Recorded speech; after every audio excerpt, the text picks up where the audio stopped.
waa idin salaanay meel walbaad joogtaan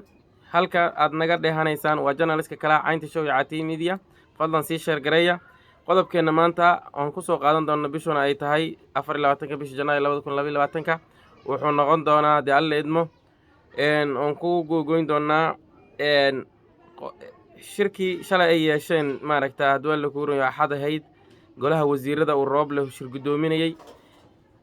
ay uga hadlayeen qodobo badan inkastoo ay uga hadleen hase ahaatee qodobka muhiimka ah ay kor istaageen oo ahaa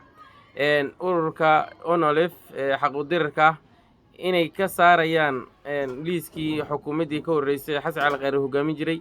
ay ka saarayaan liiska argagixisada ay kuwaas ku dareen sidaas la midana ay maaragtaa dawladda ku ruuyo qalbi dhagax ay maaragtaa raaligelin waxyaalo badan ay hawadu marnayaan haddaba qodobkaas oo ah qodob siyaasadeed ahna maaragtaa political points waxa loo yaqaano meelaha fursadaha siyaasadeed laga helo ayaa nimanka la yiraahdo waa isbahaysi fara badan oo duulaan iyo dagaal ku soo qaaday ayaa ku soo qaaday maaragtaa asxaabtii hore maaragtaa nabad iyo nolol nimankii loo yaqaanay xasan cali khayre iyo farmaajo hase ahaatee wixii eedah waxaa la degay ninka la yidhaha khayre maadaama saaxo siyaasadda uu maanta uusan joogin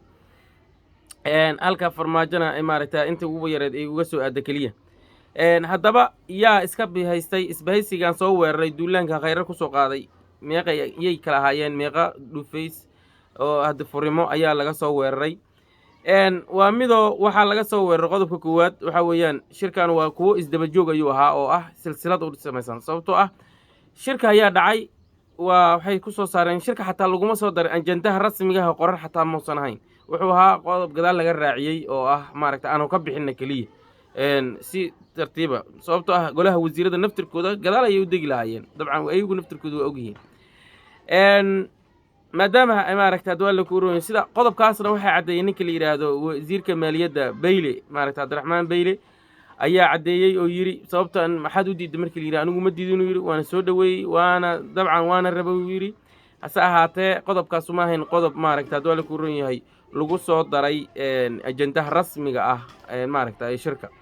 qodob wuxuu ahaa biyo raacin kaliya ah oo aan maaragta dawladda ku ruuyo nidaamkii sharciyeed ee la marin jiray dawladda ku ruuyo yahay qodobada aan loo marin meesha waxaanu ka dhehanaynaa markuu shirku soo gabagaboobay in shirkii lagu qabto haddana ninka la yiraahdo qalbi dhagax iyo asxaab kalena maaragta shir kale oo asaguna diyaarsanaa inuu Nairobi ka dhacay lagu soo dhaweynayo oo maaragta dawladda ku ruuyo haddaba xasan cali khayre meelaha laga soo weeraray waxaa ka mid ahayd dawladda ku ruuyo yahay xisbiga wadajir oo hadda ka hor weeraray Abdiraxmaan Shakuur xisbiga himilo qaran ninka la yiraahdo dawladda ku ruuyo ninka la yiraahdo Sheekh Shariif la soo gamay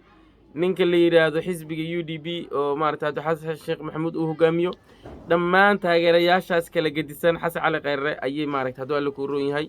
ay sidii shinidii ayay dhulka maaragta korka uga soo dageen ayagoo hadba dhinac maaragta cadba dhinac u jiitay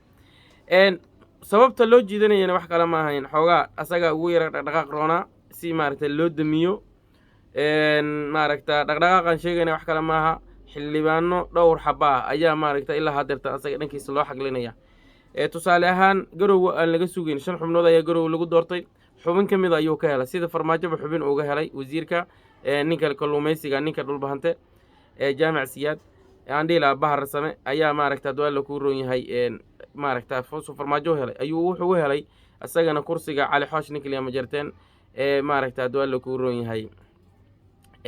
oo kurtirsigiisu yahay 200 kursiga ku suntan tirada ayuu asaguna helay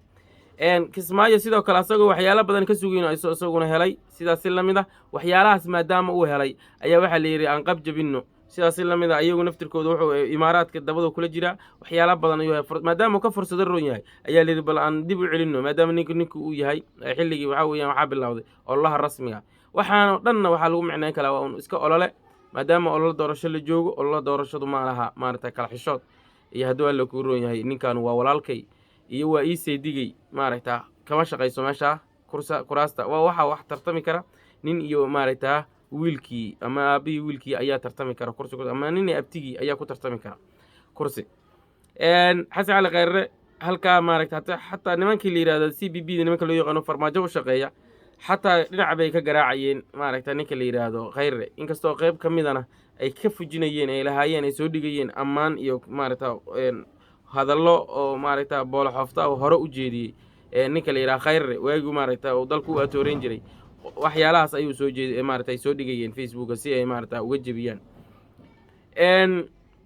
xasan cali khayre waxaa dabcan waa sax oo fursadaas u haystaa laakiin waxaa loogu talagalay ay tahayna inuu hoos u dhac siyaasadeed shalay maaragta suuqiisa siyaasadeed ee awal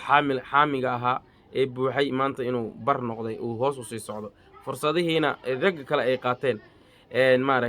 maaragta madasha ama midowga musharaxiinta kula jiraba